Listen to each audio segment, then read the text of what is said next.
Hi guys, welcome to The Bite. My name is Jackie. Today I have a really delicious, slow cooking beef recipe for you. This is some braised short ribs.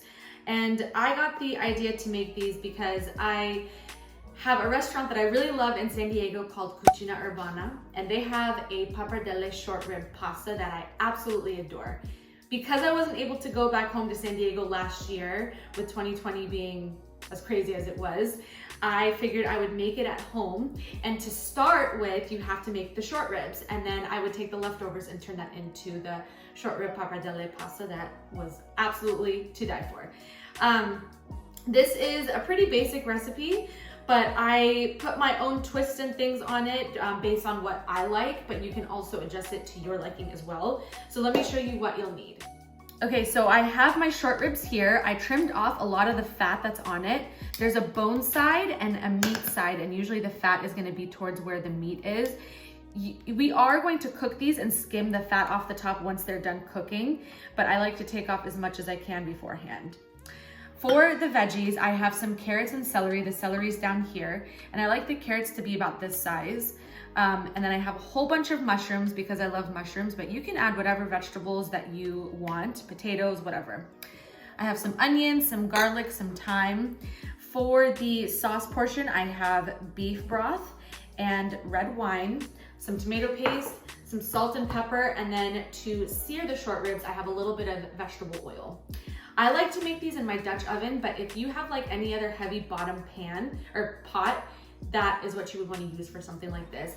You need something that will not only fit the short ribs, but it has to simmer with the vegetables and all the juice and the flavor and the sauce that's going to come with it. So you need something that's quite large, like what I have over here. Oh, and also I have a little bit of flour right here. So to start with, what you want to do is season your short ribs with a little bit of salt and pepper on both sides. Flip them over and do the same thing on the other side. They're seasoned on both sides. Now you want to dredge them in some flour. This is just all-purpose flour, and I like to put it on all sides of the short rib, just like this. And this is going to give the sauce that it's cooking in a little bit of thickness, but not enough to make it thick, if you will. It's like, it's just got the right consistency that goes really well with a beautiful piece of red meat like this. So I'm gonna dredge all of these in flour, and then I will meet you at the stove. So in my Dutch oven, I have a little bit of vegetable oil. You don't want to put too much because this beef will render off quite a bit of fat. I'm not looking to cook these right now. I just want to get a nice sear on both sides. So I'm just going to lay them meat side down in the oil. And you can see the bone is on top. So you want to make sure the meat side is down. I'm going to do that for all of these. Let them get a nice brown coating. This oil could have probably heated up a little bit more, but that's okay. So all the meat is nicely seared on all sides. You can see that beautiful golden color, and there are some little brown bits at the bottom of the pan that are going to add a lot of flavor to the sauce. So I'm going to add in all the vegetables. So that means the onions, the carrots and celery, all the mushrooms, along with the garlic. So I want these to cook down just a bit with some salt and pepper before we add in the red wine. So the veggies have softened, they've released some of their juices, and at this point I'm going to add in all the tomato paste. And this just gives, this little bit just really adds a lot to the dish. And also I'm going to add in the red wine. I want to let this reduce for a couple of minutes, and then we'll add in the beef broth, and then we'll add all those short ribs right back in. So this has reduced down slightly. I'm going to add in all my fresh thyme and all this beef stock. Just like so. And then slide these babies right in. So normally I add any liquid that comes off from the plate into the sauce, but it's all fat and I don't really want that in my final product because I'm actually gonna end up taking all the fat off, skimming it once it's cooked. This is going to come up to a light boil. I'll reduce it to a simmer, cover it halfway, and you can either put this in the oven at about 350 or leave it on the stove, which I tend to do, for about 2.5 to 3 hours. Once it gets to that point, and as it's cooking, if you need to add more liquid, if you find that it's getting reduced too much, you can add more beef stock or even water. But we're just gonna let this sit. After it boils, bring it down to a simmer, cover it halfway, and we'll be back in 3 hours. So these short ribs were on the stove for about 3 hours. Like I said, I just brought them up to a boil and they came down to a simmer. I covered it halfway and let it cook for about 3 hours. And I wanna show you just how tender, I mean, really, like, look at that. Just come on, just come on.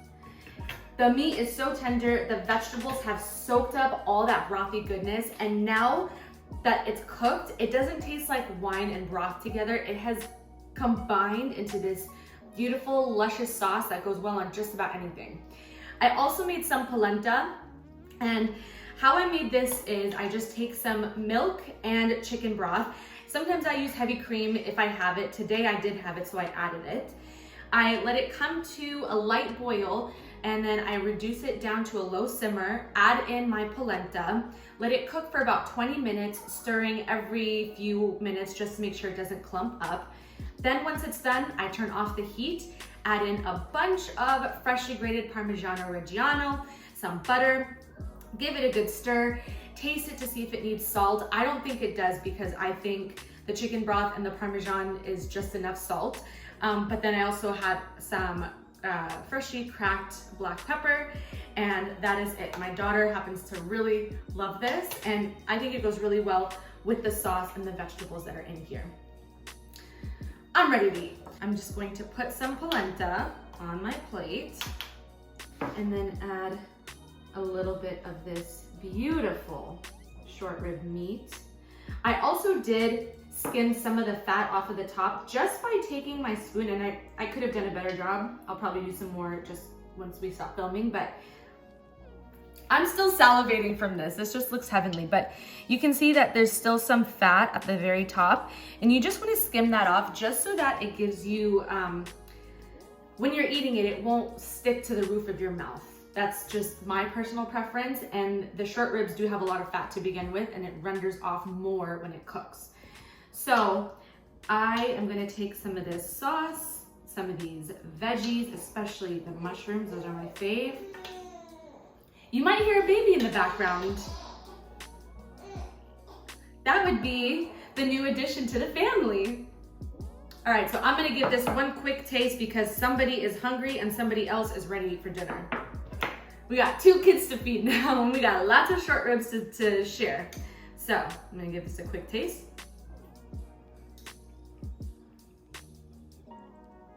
Incredible. Totally restaurant worthy, and I'm so happy to share this with you because this is something that kind of can seem intimidating. It's really not. Most of the work is done off of the stove. It does its thing while you sit back and do whatever you need to do. I have 2 kids now, so I got a lot of new things to do now. So this just sits. 3 hours later, we have a beautiful meal. And this takes about 20 minutes. It's no fuss, no muss. The leftovers for this, what I like to do is take off the fat and take the meat off of the bones, reserve the liquid, and keep all those delicious veggies and cook it with some pappardelle to kind of emulate that dish from Cucina Urbana that I love so much. So if you make this, make sure to do that. Whether or not you're using pappardelle, it's delicious with pasta the next day.